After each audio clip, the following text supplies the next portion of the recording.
Welcome back, and heartfelt congratulations to Vaishali for winning the candidates tournament. So, tell us a little bit about your tournament. How did you feel, sort of going into it? How did you feel at the halfway break?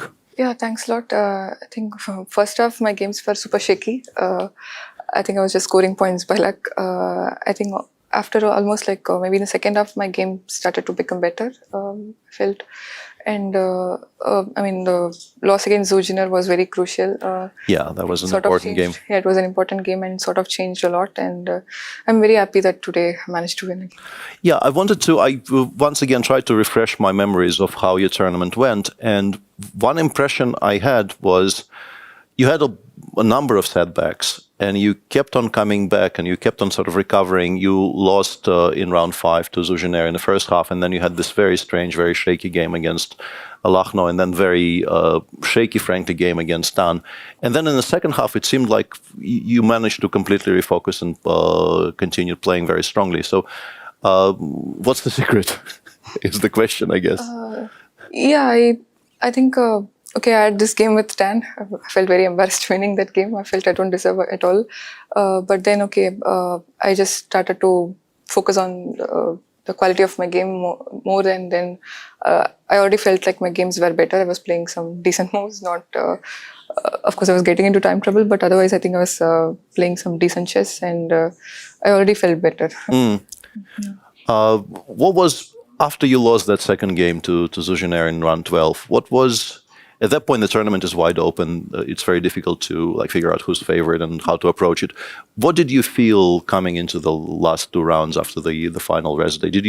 What did you think was the winning score? Did you even think in those terms? No, I didn't think about score.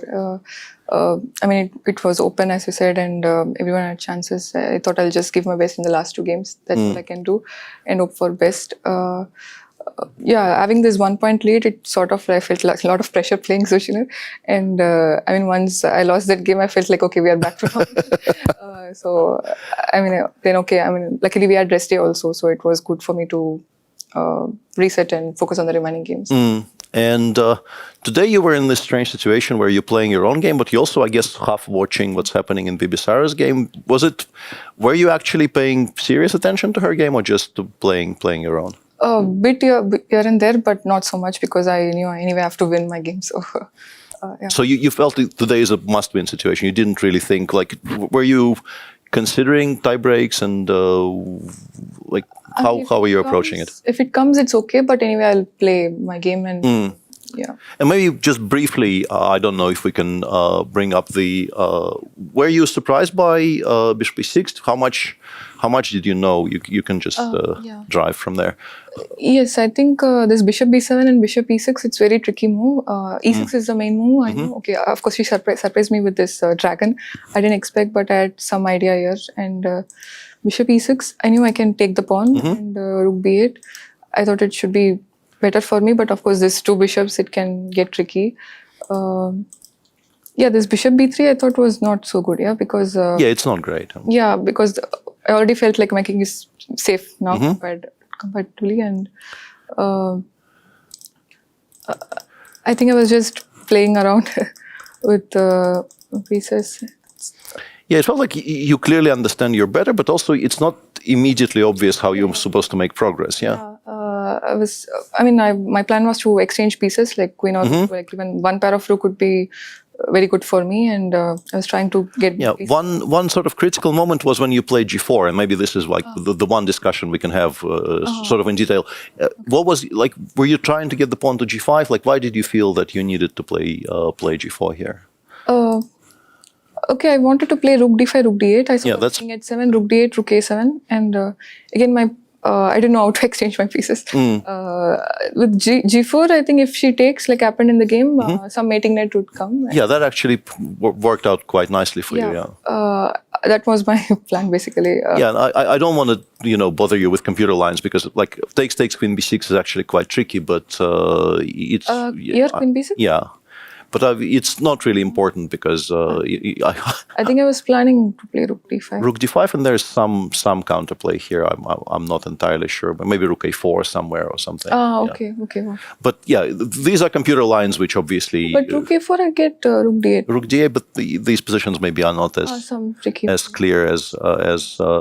By the way, what were you planning to do if she repeats on move 38? Maybe this is the final question about today's. Yeah, I didn't know. I mean, this queen b6 was a very nice move I thought, because she stops like this queen h4 rook d8 exchange mainly, and I didn't know. Yeah, I spent a couple of minutes. I could not understand, so I thought I'll play queen h4, queen e4, and then spend time. But yeah, luckily she didn't play king h7. So because I was still figuring you were just still figuring out. You didn't Yeah, have I a did not settled plan, yeah. Yeah. Because you have what probably is a clean win, but it's extremely difficult to find. You're supposed to play rook d7 here, which I'm sure you consider, but then queen a5. Queen a5, yeah. King c1 here, but I don't know. Chance I would have played. Yeah, we thought it was Yeah, it's incredibly very difficult in a practical game. I don't know if this is the only win. The only thing that is clean, you're still better otherwise, but the only thing that is clean is rook d7. Because I cannot like really move the queen because she takes rook b2 or e4 Yeah. things, and this rook again is stuck. Yeah, some queen g1 things can come, and it was not clear like how. Yeah, it became tricky in practical terms, in particular on low time. But once again, I don't want to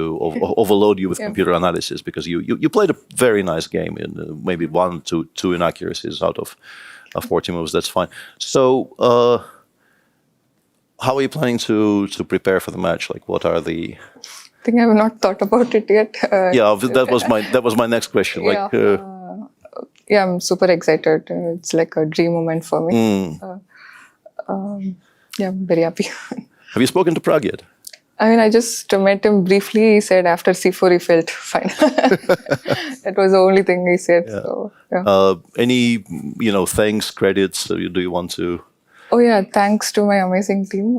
They helped me so much, and thanks to my sponsors Vaka and Anand sir, Westbridge Anand Shiska. He was here for the entirety of the time trouble, cheering you on, and I mean, they have been very supportive, my sponsors, and I'm just very grateful to them and all my team, my parents, all my supporters basically. Yeah, very nicely played tournament. I think you recovered because the first half it looked like it was very up and down, and the second half was miles better. And I was very impressed by not only the chess skills you showed, but the resilience and the sort of the psychological stability, which I think maybe was in the end the decisive factor, because everybody is very up and down in this field. Everybody's seemingly playing for a win in every game, which is also